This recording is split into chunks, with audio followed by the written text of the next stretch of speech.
Pauta 2. Em primeira entrevista após a eleição, o ex-governador Beto Richa, eleito deputado federal, diz que vai fazer oposição responsável na Câmara e acredita em um bom relacionamento com os outros parlamentares do estado. A cadeira da Casa Legislativa Federal é uma novidade para o político tucano. Depois de já ter sido deputado estadual, prefeito de Curitiba e governador do estado, Beto Richa chega à Câmara em um cargo novo. O ex-chefe do Poder Executivo Estadual recebeu 64,8 mil votos nas eleições do ano passado e, a princípio, não tinha conseguido uma das vagas. Porém, ele acabou ficando com a cadeira depois que Joselito Canto, mais votado na federação formada por PSDB e Cidadania, teve o seu registro de candidatura indeferido pelo Tribunal Regional Eleitoral do Paraná. E faltando pouco mais de 2 semanas para o fim do recesso do Legislativo Federal, o ex-governador conversou com o Jornal da Manhã. Beto Richa ainda não tinha concedido uma entrevista para a imprensa desde as eleições. Ele esteve presente na solenidade de posse do novo presidente do Tribunal de Contas do Estado e ressaltou que está ansioso para iniciar o seu mandato. Vamos ouvir. Estou muito animado, embora seja novidade para mim o Congresso Nacional. Nunca exerci um mandato no Congresso, mas estou bastante animado. Acho que vamos ter um papel importante no Congresso Nacional. Vou cumprir com a minha obrigação, fazer a minha parte, com a experiência que para mim vai ser valiosa dos mandatos acumulados de deputado estadual, de prefeito de Curitiba, de governador do Paraná. Então eu espero poder ajudar muito o Paraná lá em Brasília e ajudar o Brasil a encontrar aí o caminho do desenvolvimento. E seguindo o discurso feito pelo próximo presidente do PSDB, Eduardo Leite, Beto Richa reforçou que o partido fará uma oposição responsável ao governo Lula. O PSDB já manifestou oposição ao governo federal, embora uma oposição dita claramente responsável, construtiva, não uma oposição sistemática, como muitos adotam, de apostar no quanto pior, melhor para tomar o poder. Estamos lá para dar a nossa cota de contribuição de maneira muito responsável, muito lúcida para o desenvolvimento do nosso país. Não será oposição sistemática, oposição ferrenha, não. O que a gente entender for bom para o país, nós vamos aprovar, vamos apoiar. O que entendermos dentro da nossa ótica, da nossa consciência, não for uma boa proposta, tem a menor dúvida, a gente vota contra. Estamos lá para criticar também, para fiscalizar o executivo, mas enfim, cumprir um bom mandato. E como deputado federal, Beto Richa vai encontrar com antigos desafetos nos corredores e no plenário da Câmara. Entre eles, a presidente do PT, Gleisi Hoffmann, e outros parlamentares petistas. Além deles, o ex-governador vai dividir a bancada paranaense com Deltan Dallagnol, do Podemos. O ex-procurador coordenou a força-tarefa da Lava Jato, que, em um de seus braços de investigação, teve Beto Richa como alvo. Entretanto, o tucano fez questão de ressaltar que não terá problema em conviver com os seus colegas parlamentares. Da minha parte, eu sempre fui aberto ao diálogo, sempre tratei, inclusive os adversários, com todo o respeito que merecem. Tivemos, num dado momento, um embate, um confronto, mas sempre no campo das ideias, no campo das propostas, debates eleitorais, alguns mais acalorados que participamos, mas sempre tratamos a todos com muito respeito. E eu sempre fui aberto ao diálogo, democrata que sou, não vejo o menor problema. Aliás, me dou muito bem com praticamente todos os parlamentares de qualquer legenda, qualquer sigla partidária que pertençam. Sempre tivemos relação cordial, harmoniosa e respeitosa, e agora como deputado federal não será diferente. Eu não vejo, enfim, menor problema em estar convivendo com parlamentares de diversas ideologias, de várias siglas e com pensamentos muitas vezes distintos do nosso. Eu, como democrata, convivo bem com o contraditório. A posse dos deputados federais está agendada para o dia 1º de fevereiro, lá em Brasília.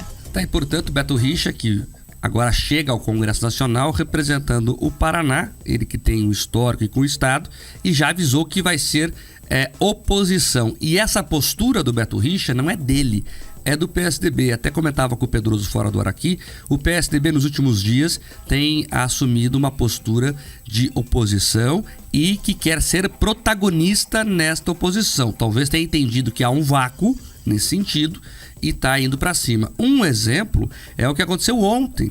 O Twitter oficial do PSDB deu uma puxada de orelha no PT e no Lula, né, dizendo que quem chama o impeachment da Dilma de golpe ataca a democracia no Brasil.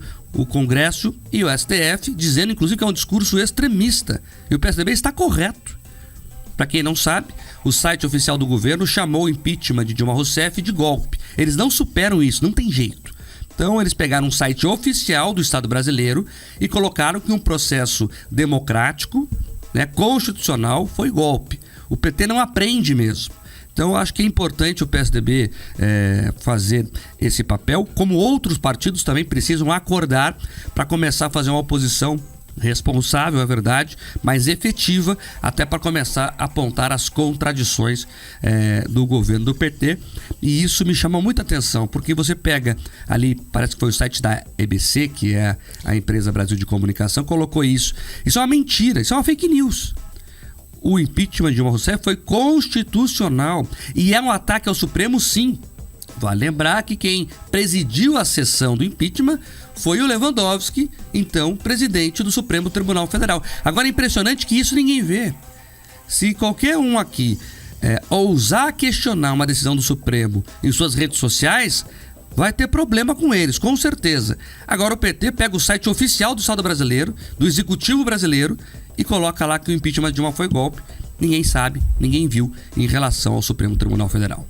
O mais assustador, antes de entrar no aspecto da notícia do Beto Richa, sobre essa questão da EBC, o que eles colocaram lá, Marco, foi o seguinte: fulano de tal exonerado após o golpe de 2016. É isso, é disso que eles tratam. Tá? E o seguinte, eu fiquei com uma dúvida, se eles acreditam nisso, pelo visto eles acreditam, querem inclusive estabelecer ali, né, o Ministério da Verdade, eles querem corrigir a história. O que me surpreende é o seguinte: eles nomearam pessoas que votaram no impeachment da Dilma. Então é o seguinte, se foi golpe, você pune os golpistas, é crime, golpe é crime. Então assim, mas eles premiam com ministérios, eles premiam trazendo ali aliados. Então, por um lado é narrativa, por outro é composição, frente ampla. Então assim, não faz o menor sentido, é narrativa para militância, né? Militância pública e tudo mais, mas na prática eles não se importam muito com isso. Inclusive a Dilma vai ficando cada vez mais no ostracismo e perdendo importância dentro do governo. Agora, com relação ao Beto Richa, diferente de alguns parlamentares que foram para Brasília, Mar, que não gostaram, não se adaptaram, porque chegaram lá como bagrinho pequeno, a tendência é que ele se dê bem. Ele já tem alguns amigos próximos ali, pessoas que foram governadores com ele, que ele já tem um bom trânsito, bom relacionamento.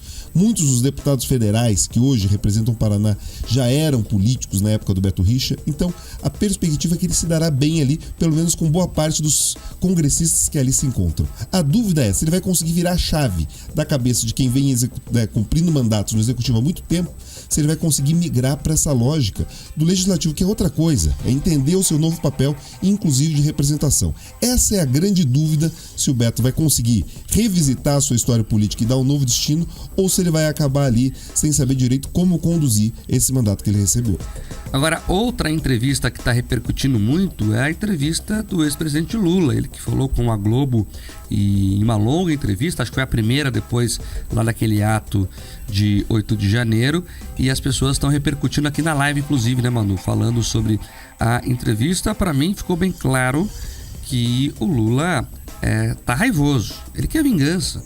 Dá pra ver até pelo tom que ele usa na entrevista, até posa de bonzinho, mas ali tem uma vontade de passar a limpo a própria história, né, de retomar algumas coisas, enfim, ficou reclamando do palácio lá, boa parte da entrevista, que recebeu o palácio em péssimas condições, aí não explicou direito porque gastaram já tanto dinheiro com hotel, foram quase 300 mil reais só com hotel pra ele e pra Janja até agora. Eu fico impressionado. O Lula tinha tanto amigo, gente. Tinha tanto amigo com casa pra emprestar pra ele. Tinha o amigo do sítio, o amigo do triplex, o amigo não sei do que. Não tem um amigo em Brasília pra emprestar uma casa pra ele. Tem que gastar no hotel 6 estrelas. 6 estrelas o hotel que o Lula tá hospedado lá em Brasília. Aí chegou a falar da tabela do IR, que não vai isentar quem ganha até 5 mil reais por mês. Estelionato eleitoral. Ele prometeu isso. E é mentira que ele não pode fazer. Ele pode. Para baixar, pode. Não vai fazer. Sabe por que não vai fazer? Porque tem mais gasto. Olha, agora eu não posso baixar porque eu dei aumento para os servidores federais. Agora eu não posso baixar porque eu vou reformar o Palácio da Alvorada. Agora eu não posso baixar porque eu tenho alguma coisa para pagar. Claro que não vai baixar. Pelo contrário. E daí sabe o que eles vão fazer? Eles vão fatiar a reforma tributária. Aí você junta o discurso do Haddad com o discurso da Tebet. O que o Haddad falou lá atrás? Eu vou fatiar a reforma, né, em 2 partes. Eu vou tributar primeiro cuidar do consumo, que é a parte mais perversa. Então eles vão tributar o consumo, vão onerar todo mundo, e daí lá na frente eles vão falar, ó, agora eu já enchi um pouco o caixa aqui, vou fazer um agrado. Então ele tira o dinheiro teu agora, e depois ali na frente ele vai falar que vai tirar alguma coisinha, vai revisitar a tabela para fazer alguma correção. Então ele cobra agora para falar que vai te dar um pouquinho de novo ali na frente. E é outra coisa, né? As pessoas que vivem aí de dividendos são da iniciativa privada. A iniciativa privada é que gera riqueza. E o trabalho, ele vem da geração de riquezas. Onerar ainda mais esse setor pode ser perigoso. Risco de fechar e empreender em outro país é real para essa gente. Então são soluções que agradam muito a militância, mas não resolvem nada, e pelo contrário, podem jogar o país em uma coisa ainda pior, num momento ainda pior. Então a economia vai ser o ponto central desse governo, e a entrevista do Lula deixou muita gente do mercado preocupada.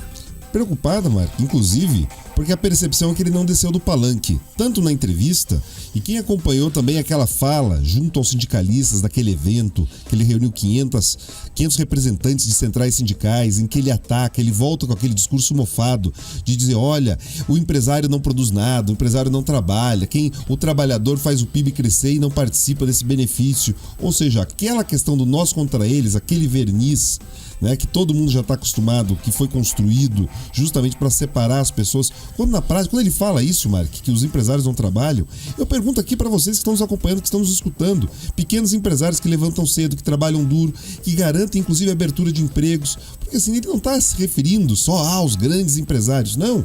Quando ele coloca todo mundo no mesmo balaio, ele está tratando disso. Ele está tratando de cada uma das pessoas que produz, gera emprego e garante o crescimento. E quando ele enfrenta os empresários, o resultado é aquele que a gente tem acompanhado e tristemente noticiado, que é o desemprego.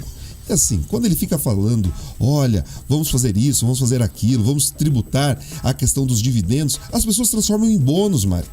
Sabe, a estratégia dos grandes empresários, sim, esses sim com condições de grandes advogados tributaristas, se eles não podem distribuir via dividendos, eles vão encontrar outro caminho. Os que não encontrarem outro caminho, migram, eles saem, eles mudam, eles buscam outro regime, eles só negam, eles encontram formas. Então assim, o que você precisa para ter uma reforma tributária que não aumente a carga, aí sim é reduzir o peso do Estado. Porque não adianta essa balela. Ah, vou fazer bondade aqui na tabela do imposto de renda, vou fazer bondade ali, vou aumentar investimento aqui.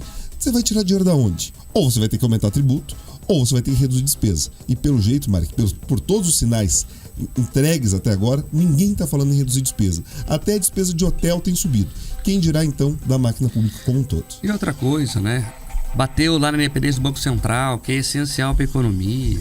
E aí me chamou a atenção também, para terminar esse assunto, até para passar para os ouvintes, Manu, que ele falou que ele não quer a CPI para investigar os atos de 8 de janeiro. Por quê, hein, Lula? Ué, a esquerda que estava tão veemente para punir essas pessoas, eu sou contra a CPI, todo mundo sabe. Mas a esquerda defendia a investigação, doa quem doer. Sabe por que ele não quer a CPI? Porque a CPI pode descobrir coisa que não está no script. É importante falar isso, né? O governo pode sair chamuscado, no mínimo, pela incompetência. Então eles já fizeram a conta lá, o serviço já foi feito, não precisa investigar mais, né? Nós já temos o que a gente quer. É importante ressaltar isso aqui. Eu espero que o Congresso faça assim a CPI, porque tem que se punir os vândalos, tem que se punir quem incentivou, mas principalmente quem se omitiu. E nessa terceira hipótese, a gente ainda tem muitas perguntas a responder.